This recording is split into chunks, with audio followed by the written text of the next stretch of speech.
Good morning, all of you. Second question from Security Analysis Portfolio Management. Second question starts with, from the following details, you are required to calculate the expected return and variance of Wipro Limited and Infosys Limited and advise the investor. Wipro Limited के returns दिए हैं, probability दिया है, उसके बाद इन्फोसिस के returns दिए हैं और प्रोबेबिलिटी दिया है. ठीक है, अभी हम लोगों को विप्रो लिमिटेड का पहले एक्सपेक्टेड रिटर्न निकालना है, उसके बाद वेरिएंस. एक्सपेक्टेड रिटर्न निकालने के लिए P into R, probability with multiply with the returns. 80 into 0.10, 8. 10 into 0.25, 2.5. 11 returns, probability 0.3. 11 into 0.3, 3.3. 16 into 0.25, 4. 12 into 0.10, 1.2. Total of the column aggregate, that is summation of P into R, is 19. So this column you will aggregate and find out the expected return. In the same way, you will do it for variance. In variance, the formula is expected R minus E of R, square of this, and then multiplying with the probability. So next column will be R minus E of R. R minus E of R. R is 80 and expected return is 19. 80 minus 19, 61. पहले ये bracket के अंदर जो दिया है R और minus E of R, मतलब average return से माइनस करना है. E of R का क्या मतलब होता है? E of R का मतलब एवरेज रिटर्न. एवरेज रिटर्न से माइनस करेंगे तो आपका आंसर आ जाएगा 61. 10 minus 19 is minus 9. 10 आपको रिटर्न्स लेना है, average return E of R minus करेंगे, minus 9. Next 11 minus 19, return minus average return, minus 8. Next 16 minus 19, minus 3. 12 minus 19, minus 7. अब आपको ये फॉर्मूला में ऊपर की साइड में स्क्वायर दिख रहा होगा. स्क्वायर दिख रहा होगा, इसी को स्क्वायर करना है. ये जो आंसर आए हैं ना 61, 61 का स्क्वायर क्या होगा? 61 इंटू 61, 3721. 9 का स्क्वायर करेंगे, माइनस 9 है तो माइनस 9 का माइनस माइनस कैंसिल हो जाएगा. 9 का स्क्वायर 81. 8 का square 64. Minus sign automatic convert हो जाएगी प्लस में, क्योंकि माइनस माइनस मल्टीप्लीकेशन में कैंसिल हो जाता है. 3 इंटू 3, 9. 7 7 जा 49. तो जब हम स्क्वायर करते हैं किसी नेगेटिव फिगर को भी स्क्वायर करेंगे तो पॉजिटिव फिगर आ जाती है. यहाँ तक आपको समझ में आया?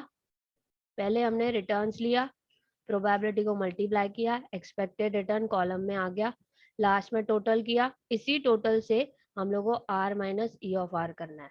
19 को अब जितने भी रिटर्न है उसमें से डिडक्ट करेंगे, फिर नेक्स्ट में स्क्वायर करना है.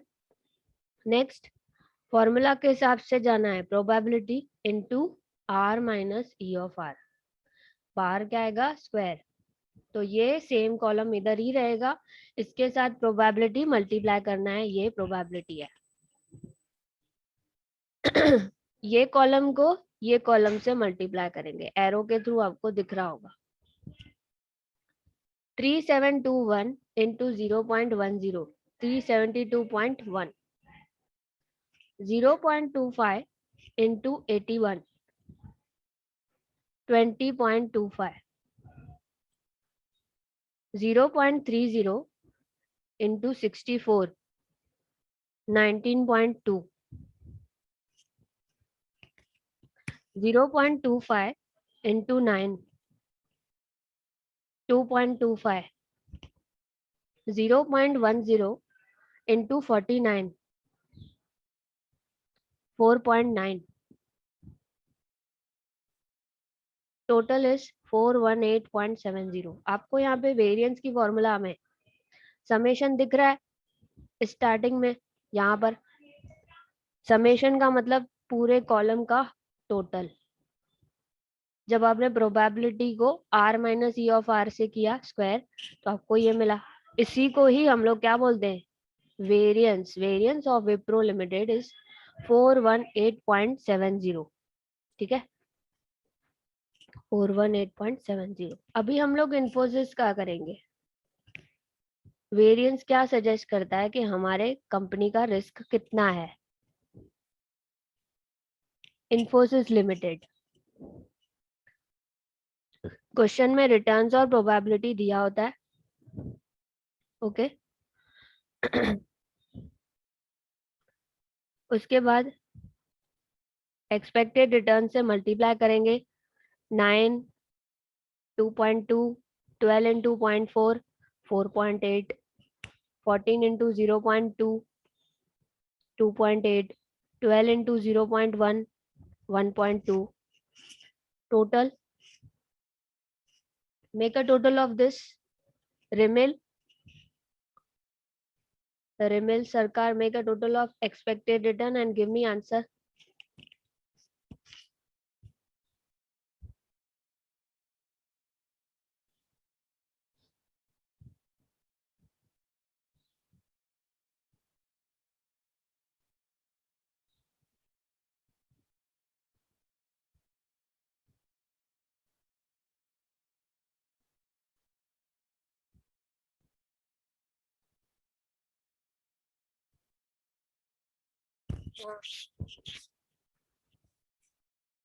Twenty. Okay. TYF Akhil Ahuja, Suman Patel 46 roll number, Shifali and Saurabh Gupta. Answer is P into R summation 20. Next column क्या आएगा? नेक्स्ट कॉलम का heading tell me in the chat box. R minus E of R. Formula में देखो bracket के अंदर क्या दिया है. जो फॉर्मूला ब्रैकेट में दिया है वही फॉर्मूला इधर आएगा. R minus E of R. मैत्री 52 roll number. Perfect. 90 returns minus 20 70. 11 R minus 20 minus 9. Negative figure में साइन माइनस का ध्यान से लिखना है. यहाँ पे स्क्वायर में माइनस वैसे भी प्लस हो जाता है, लेकिन जब आप कोवेरियंस निकालोगे, आगे मैं आपको कोवेरियंस सिखाऊंगी, अगर आपने माइनस साइन नहीं लिखा तो आपका पूरा आंसर रॉन्ग हो जाएगा. 12 minus 20 minus 8, 14 minus 20 minus 6, 12 minus 20 minus 8. तो माइनस साइन भी ध्यान से लिखना है क्योंकि आगे के सम में इसी सम का हम कोवेरियंस भी करेंगे. ठीक है. Next R minus E of R, उसका square with raise to square, मतलब 70 को 70 से मल्टीप्लाई. 4900 माइनस 9 इंटू माइनस 9, 9 9 जा 81, minus 8 into minus 8 64, minus 6 into minus 6 36, minus 8 into minus 8 64. Positive में क्यों आया? क्योंकि माइनस माइनस कैंसिल हो गया इनटू में और पॉजिटिव साइन आ गया. अब इसका टोटल नहीं करना है, आगे भी है. देखो ब्रैकेट के बाहर स्क्वायर था, हमने किया. उसके बाद P है, यानी यहाँ पे मल्टीप्लिकेशन है जो दिख नहीं रही है लेकिन है. ब्रैकेट के बाहर P है तो P के साथ यानी chances of getting these returns you have to multiply. 4900 को आप 0.1 से मल्टीप्लाई करेंगे, ये वाला कॉलम ये कॉलम से मल्टीप्लाई करेंगे. आंसर बताएगा Nyanesh Rane. Nyanesh Rane, tell me the answer. First 4900 into 0.1, write in the chat box.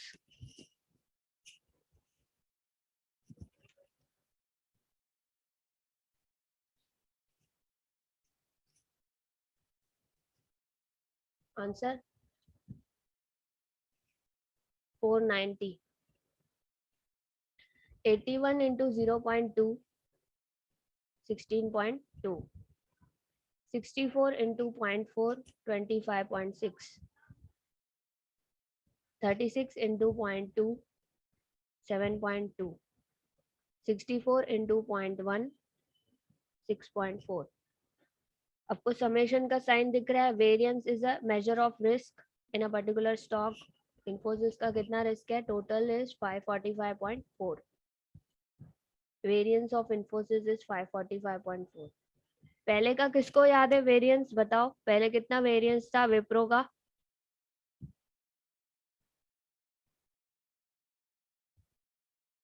बोलो पहले कितना वेरियंस था? 490. देख लो आप लोग. 418.70. 418.70. हाँ, जो लोग नोट कर रहे हैं उनको पता है. 418.70 को 545 से कंपेयर करो. किसका ज्यादा दिख रहा है? रिस्क किसका ज्यादा है? वेरियंस मतलब रिस्क. और रिस्क किसका ज्यादा है? इन्फोसिस का 545 है, विप्रो का 418 है. तो हम लोगों को इसका कंक्लूजन लिखना है. Conclusion. If we compare the expected return of both companies, expected return is higher than Wipro Limited. Infosys का ज़्यादा है expected return. So it is advisable that investors should invest the money in Infosys. But in modern portfolio management, Infosys के returns अच्छे हैं. ठीक है. और हम लोगों को एडवाइस क्या करना है कि जो इन्वेस्टर को अच्छे रिटर्न्स चाहिए वो इन्फोसिस में इन्वेस्ट करे. If we compare variance of both companies, variance of Infosys is higher. We know if variance is more than the investment in that stock becomes risky. जब आप Infosys में ज्यादा रिटर्न्स के वजह से आप इन्वेस्ट करोगे तो आपको रिस्क भी ज्यादा लेना पड़ेगा. Okay. If you have a risk taking capacity, अगर ऐसा इन्वेस्टर जो रिस्क एग्रेसिव है, यानी जो रिस्क लेना पसंद करता है, ऐसे इन्वेस्टर को ज्यादा रिटर्न चाहिए होता है और वो रिस्क लेने के लिए रेडी होता है. सो he will invest in the Infosys because he wants good return by taking a high risk. If a person is saying I want low risk, then he can invest in Wipro. He will get less returns and the risk will also be low. So what is the final quotation for this? High risk, high return. Low risk, low return. जितना कम risk लेते हैं, जैसे FD में हमारा क्या risk है? Zero risk. तो FD में जो लोग पैसा रखते हैं उसमें रिस्क कम होती है तो रिटर्न्स भी कम मिलते हैं. और अगर हम लोग रिटर्न्स ज्यादा चाहिए तो क्या करते हैं? स्टॉक मार्केट में इन्वेस्ट करते हैं by taking consulting from some experts. Okay.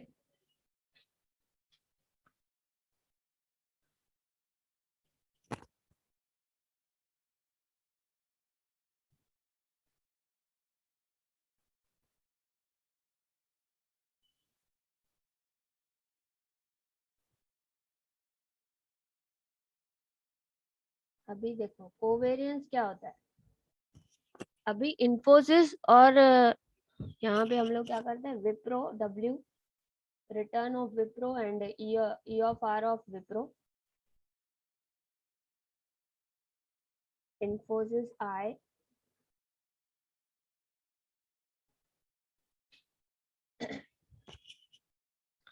अभी देखो यहाँ पे स्क्वायर नहीं है. वेरिएंस में क्या था? ये पूरा ब्रैकेट और स्क्वायर था. यहाँ पे स्क्वायर नहीं है, उसके बदले में क्या किया है? इसको R W E of R of Wipro. W मतलब Wipro, return of Wipro minus earning, sorry expected return of Wipro multiplied by return of Infosys minus expected return of Infosys. उसको मल्टीप्लाई किया. यानी ये कॉलम बनाना है हम लोग को और ये भी कॉलम बनाना है, और लास्ट में इन दोनों को मल्टीप्लाई करके वो भी कॉलम बनेगा। जो ये आंसर है इसके लिए भी अलग से कॉलम बनेगा।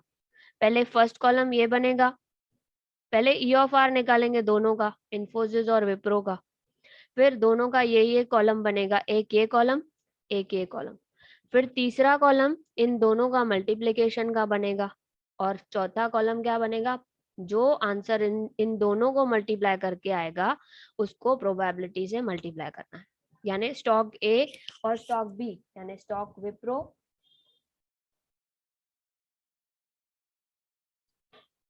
And stock Infosys,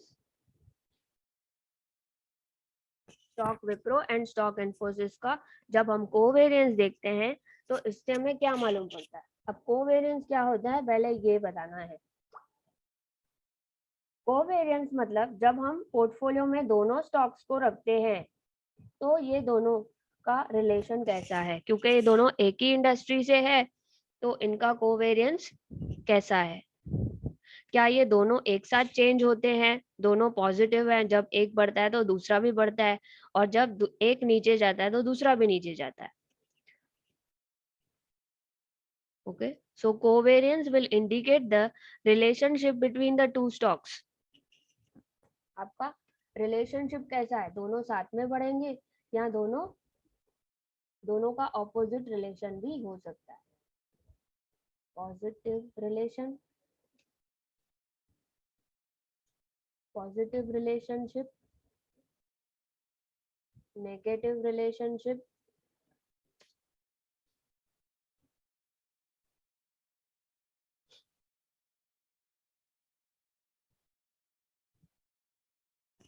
positive relationship means Wipro and the Infosys will move together, either they will go up or down together, यानी दोनों एक साथ कमाएंगे तो दोनों में हम लोग कमाएंगे, नहीं तो लॉस होगा तो पोर्टफोलियो में ज्यादा लॉस होगा।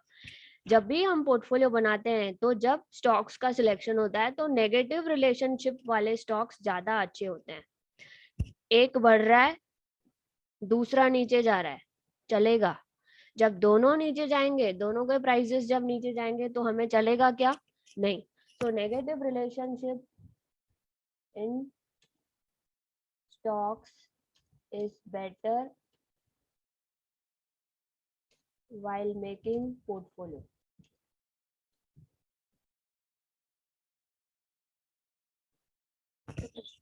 नेगेटिव रिलेशनशिप मतलब जब एक स्टॉक विप्रो इंक्रीज हो रहा है तो इन्फोसिस नीचे जाएगा, जब इन्फोसिस बढ़ रहा है तो विप्रो नीचे जाएगा। इस ये भी अमाउंट के टर्म्स में कोवेरिएंस का जो अमाउंट होगा उससे हम लोगों को पॉजिटिव और नेगेटिव कैसे मालूम पड़ेगा, जब आंसर पॉजिटिव में आ रहा है।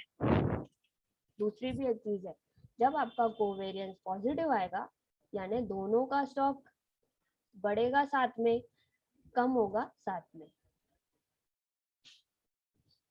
Positive answer. इस फॉर्मूला से अगर आपका आंसर पॉजिटिव आता है तो ऐसे स्टॉक को हम लोग साथ में नहीं लेंगे, या तो इन्फोसिस को लो या तो विप्रो को लो। आप दूसरे स्टॉक के साथ उसका कंपैरिजन करो, अगर उसका नेगेटिव रिलेशनशिप है तो वो पोर्टफोलियो के अंदर आ जाएगा। इसमें आंसर क्या आएगा, दोनों का आंसर अगर नेगेटिव आया, नेगेटिव आंसर जब नेगेटिव आंसर आएगा तो इन दोनों का डायरेक्ट रिलेशनशिप नहीं है। तो किसी भी टू वेरिएबल्स को जब हम लोग इन्फोसिस को कंपेयर कर सकते हैं विप्रो से, तो क्या हम इन्फोसिस को एनएससी से कंपेयर नहीं कर सकते हैं, कर सकते हैं। यानी मार्केट से भी हम लोग कोवेरिएंस निकाल सकते हैं। The variance can be positive और negative. Positive covariance indicates that they will move in the same direction. They will move in same direction. They will move in opposite direction.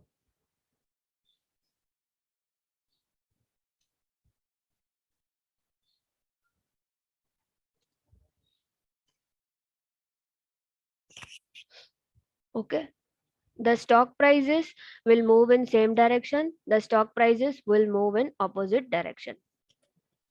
Okay, तो positive relationship क्या होता है? जब आपका covariance का answer positive आएगा तो आपका दोनों स्टॉक्स एक साथ एक ही डायरेक्शन में मूव होगा, और इसका कैलकुलेशन यूनिट्स में होता है। इसका जो आंसर आता है वो यूनिट्स में आता है। अगर मैंने बोला कोवेरियंस इज 0.1, यानी इसका सिर्फ 10% चांसेस है कि ये एक साथ मूव होंगे। अगर कोवेरियंस जो है वो ज्यादा आता है, 90 आता है, 0.9 आता है, तो काफी स्ट्रॉन्ग रिलेशनशिप है दोनों वेरिएबल्स का, और पॉजिटिव आंसर मतलब दोनों साथ में मूव होंगे।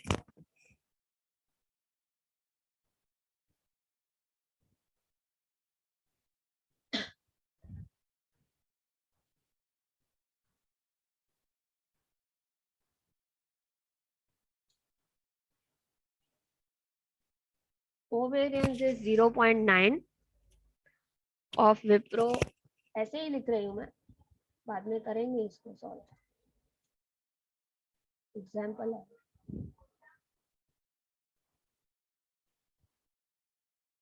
Covariance of Wipro and Infosys is 0.9, इसका मतलब 90% चांसेस है कि ये दोनों एक साथ मूव होंगे। Strong relationship of moving together.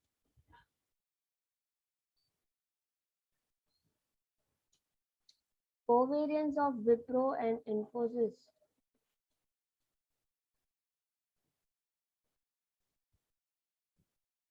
0.1 आया, पॉजिटिव ही है ना, यहाँ पे माइनस साइन नहीं है, मतलब ये पॉजिटिव है। 0.1 यानी 10% चांसेस है, 10% chances, that means the relationship is 10% chances है कि ये दोनों एक साथ मूव होंगे। So this is a weak relationship of moving together. ये हम लोग कैसे निकालते हैं? जितनी भी डेटा हम लोग की पास्ट इंफॉर्मेशन में हमारे जो रिटर्न्स आए हैं, पास्ट 1 मंथ के जो रिटर्न्स हैं, उसको हम एक्सपेक्टेड रिटर्न से माइनस कर सकते हैं, एवरेज रिटर्न से माइनस कर सकते हैं। तो एक महीने का एवरेज लिया जाता है और एक महीने के जितने भी 31 डेज है उससे माइनस करके उसको दूसरे स्टॉक में भी ऐसे ही एक महीने का रिटर्न्स लेते हैं, यहाँ पे उसको एवरेज रिटर्न एक महीने के एवरेज रिटर्न से माइनस करते हैं। फिर प्रोबेबिलिटी तो हम लोग के हाथ में ही है, प्रोबेबिलिटी से हम लोग उसको मल्टीप्लाई करते हैं। प्रोबेबिलिटीज अलग अलग सिचुएशन में अलग अलग होती है, जैसे बूम में ज्यादा होगी, नॉर्मल, रिसेशन, ऐसे 3 प्रोबेबिलिटी या 4 प्रोबेबिलिटी रहेंगी। उससे आपको वो कॉलम का करना है, मतलब ये पूरा एक कॉलम होगा और लास्ट में समेशन आपको दिख रहा है, यानी ये कॉलम के अंदर होगा और इसका प्रोडक्ट करने के बाद तीनों का प्रोडक्ट और उसका लास्ट में कॉलम का टोटल। तो कोवेरियंस आपको समझ में आएगा कि दो स्टॉक्स को जब हम कंपेयर करते हैं, यहाँ रिलेशनशिप को चेक करते हैं, तो इसी को हम लोग वीक या स्ट्रॉन्ग रिलेशनशिप में आइडेंटिफाई करते हैं। जब यही आंसर नेगेटिव में होगा, जब ये आंसर नेगेटिव में होता है, इसका मतलब ये ऑपोजिट कोवेरियंस है, और ऑपोजिट कोवेरियंस में हम लोगों को स्ट्रॉन्ग और वीक देखने को आता है। अगर मैंने यहाँ पे -0.9 कर दिया तो not moving together, moving opposite. Okay, समझ में आया होगा आपको। माइनस साइन आते ही 0.9 मतलब 90% चांसेस हैं इन्फोसिस और विप्रो एकदम ऑपोजिट डायरेक्शन में 90% तक वेरी कर सकते हैं। यानी विप्रो अगर बढ़ रहा है 10 तो इन्फोसिस काफी नीचे जाएगा, 90% नीचे जाएगा, यानी 9 रुपीज नीचे जाएगा। विप्रो 10 पॉइंट्स ऊपर गया तो इन्फोसिस 9 रुपीज से कम होगा, नेगेटिव में, मतलब एक दूसरे के ऑपोजिट में मूव होंगे। यहाँ पे माइनस साइन डाल देते हैं, -0.1 weak relationship of moving opposite.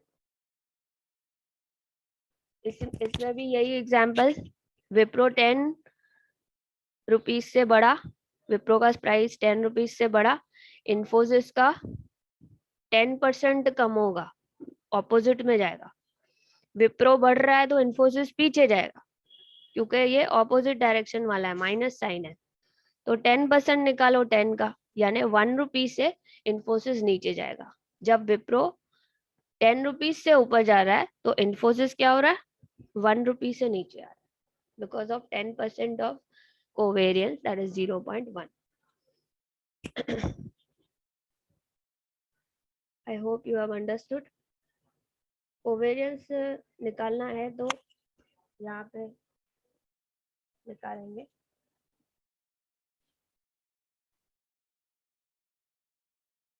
अभी इसका ये कॉपी करना है, एक्सेस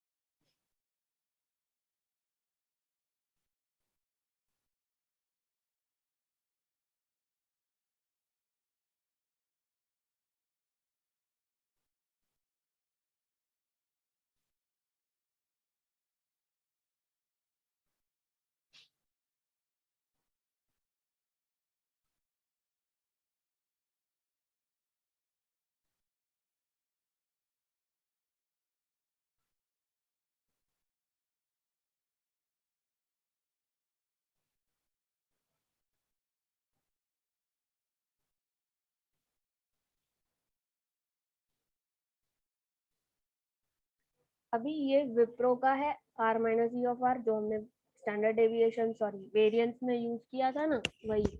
तो इसको हम लोग विप्रो के R minus E of R को इन्फोसिस के R minus E of R से मल्टीप्लाई करेंगे. आप चाहो तो तीनों कॉलम साथ में कर सकते हो, या दो कॉलम ये वाले प्लस मल्टीप्लाई करके फिर प्रोबेबिलिटी से कर सकते हो. मैं तीनों साथ में कर देती हूँ.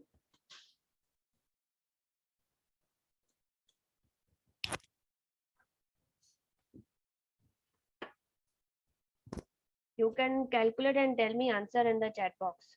आप लोग भी कर सकते हो ना साथ में. 0.10 इंटू 61 इंटू 70,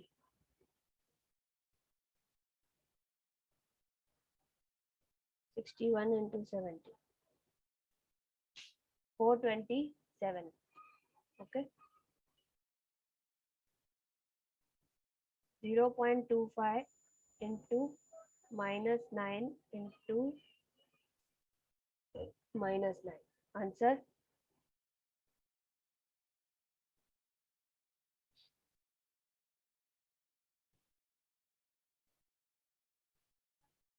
0.25 इंटू 9. देखो अभी -9 है ना, वो इम्पोर्टेंट है, दोनों -9 है ना.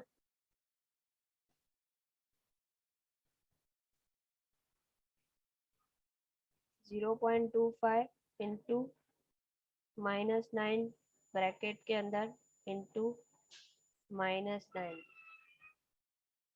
तो आंसर देखो पॉजिटिव आ रहा है 20.25. अगर खाली एक ही माइनस होएगा तो माइनस साइन आएगा, दो माइनस साइन जब इंटू में होंगे तो पॉजिटिव आंसर आएगा, क्योंकि माइनस माइनस कैंसिल हो गया. Next 0.30 into -8 into -8. अभी 8 8 64, 64 इंटू 0.30 19.2. इसने आंसर दिया है Prachi Jain, very good. Next 0.25 into -3 into -3 into -6 is equal to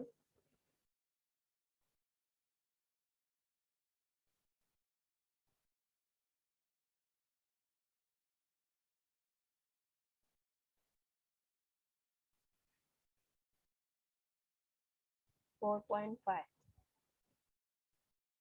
next 0.10 into -7 into -8,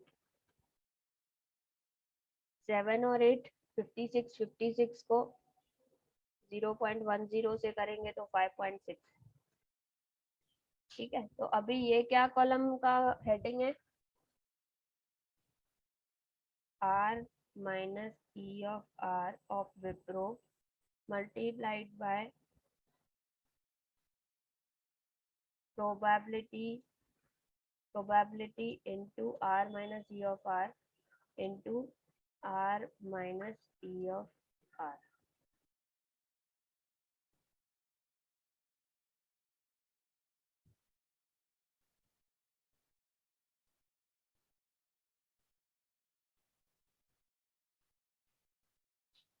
okay, ये आंसर आ गया। इसका टोटल करना है, तीन मतलब ये सब 5 कॉलम है ना, जो 5 रोज है ना, इसका टोटल यहाँ पे, तो ये कोवेरियंस आ जाएगा।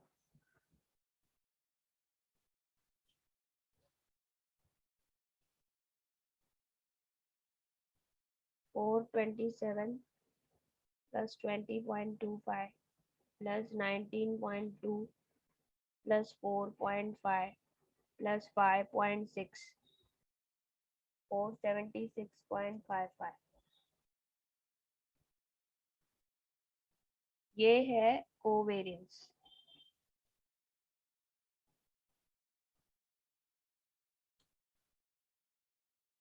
Is equal to,